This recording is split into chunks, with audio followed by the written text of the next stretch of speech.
Speaking of alternate tunings, do you mostly write in standard, or you do some other tunings? I mostly write in a drop D tuning. Drop D, yeah. Yeah. You mean just the D string? Just the D string. Gotcha. Occasionally, in the old days, I would flip. I would do like a dadgad sort of thing. Right. But now I just like tuning down to a low D on top, because the way that I would play a G, it just comes out sounding a little different. Absolutely. The way the strings just kind of all agree with each other. Exactly. And if I play a more, if I play a more, say, classic, like C shape, right, with the top string held on that low D thing. Move it up 2 frets. It sounds more like it's probably like a G major 7 at that point, the way it's played. And anything that you add a bit of jazziness or a bit of,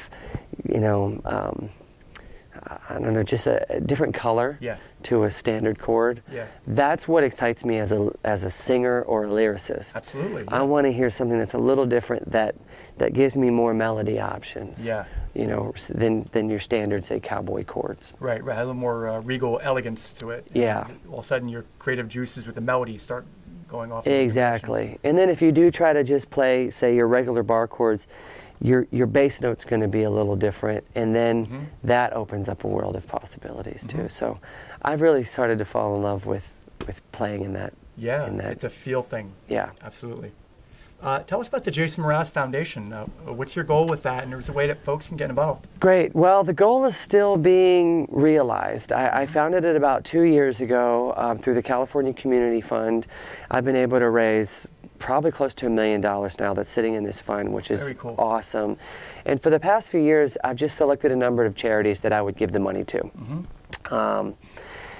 Charities that I've worked with directly for a number of years, people that I know who are working tirelessly in these organizations that need the money, that need the support, and they need the awareness. Yeah. Organizations like the Life Rolls On Foundation, which is all about spinal cord research. Oh, wow. Friends that were injured and suddenly they can't walk. And so this is about finding funding to figure out why just a little slice of the spine causes your whole body to shut down, and how can we refuse that to maybe reinvigorate the body.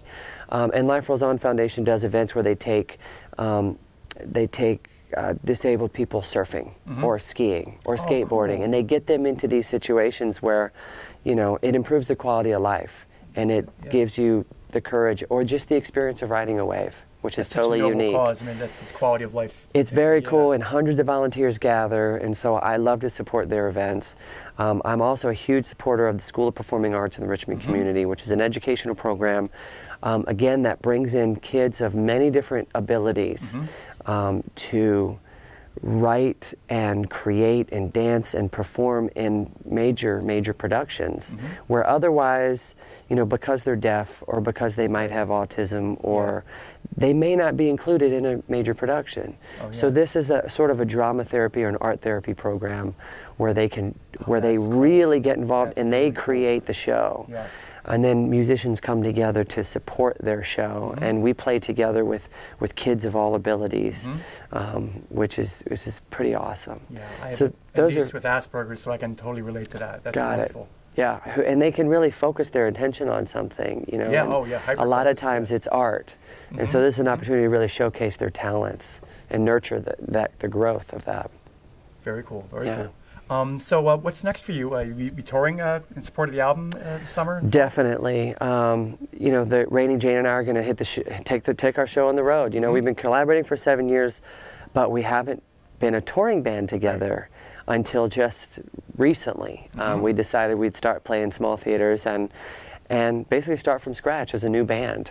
Cool. So in addition to the new songs on the album, they're learning my old catalog as well. So we still get to hear my old songs, but with a new twist, and their musicianship is extraordinary. One of the other guitar players in the band also plays cello. The other guitar player in the band plays 6 other instruments: mandolin, ukulele, Rhodes bass, glockenspiel, electric guitars, and then my percussionist is phenomenal. Who I've toured with for many years now, Mona Tavicoli. And then our bass player, Becky Gephardt, also plays sitar. And so it's a very eclectic show. Yeah. And they all sing, and so the vocal harmonies are just exquisite. Yes, So, from what I've heard so far, yeah, yeah. it's heavenly, the harmonies. So I think we're going to be in theaters mostly and in small venues, and that's what I've requested, because this is really a show that's about the conversation that we're having, and it's about the intimacy and the quality of the sound. And I don't want to compromise that quality of sound and put us in a much, much larger venue where, you know, it doesn't necessarily translate. You lose some of the intimacy. You lose the intimacy. It doesn't really translate to the back of the room when, you know, I feel my show gets a little generic sometimes when I'm performing in front of 25,000 people as opposed to 2,500 people. Right, right. How do you stay focused while touring? Do you have any like routines or rituals you go through? Yeah, well, I eat really healthy. That's important to me. I always get 8 hours of sleep, but yoga is my thing on the road. I used to try working out, but I'd always get sore or I'd always hurt myself. I mean, I just didn't have the, you know, it was hard to get motivated to go work out. You know, it was like, I don't feel stronger, I feel weaker, I feel beat.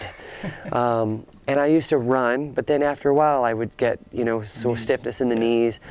But what I found through yoga is a very passive exercise, and it works the whole body. It works the lungs. It's mostly about the breathing, and it also really works the mind, because to be patient through the practice, it's almost like the moves are placebo. The moves are almost like secondary. Even though you're doing these strengthening poses, it's meditative. The real work is the meditation, and it's getting clear of all the garbage that that is there anyway. You know, we don't have to identify with all of our thoughts, and that's what yoga teaches us, is that our thoughts are going to happen anyway. We don't have to believe them. Especially in this business, you're going to have things come up, you know.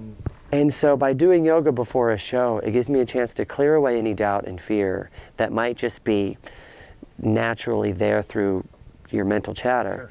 Allows me to clear that and really think of a reason why I'm going to perform the songs tonight. So that way I have an unscripted show that's full of spirit and full of passion that, you know, is alive in the present moment, you know. Yeah, so those are my rituals. Very cool. Is there anything else you have coming up that you'd like to talk about? You mentioned? I mean, the album is the biggest thing, you know, and figuring out how far I can take my foundation, you know, because I've worked with a lot of different charities so far, but I really want to create a big, stupid, unreasonable project that, you know, that requires fundraising and that makes a difference in the world. Absolutely. So that's what I'll be working on this year, is getting the sound as solid as I can with Raining Jane and performing this new album.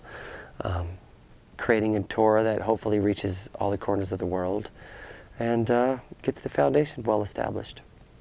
Excellent, excellent.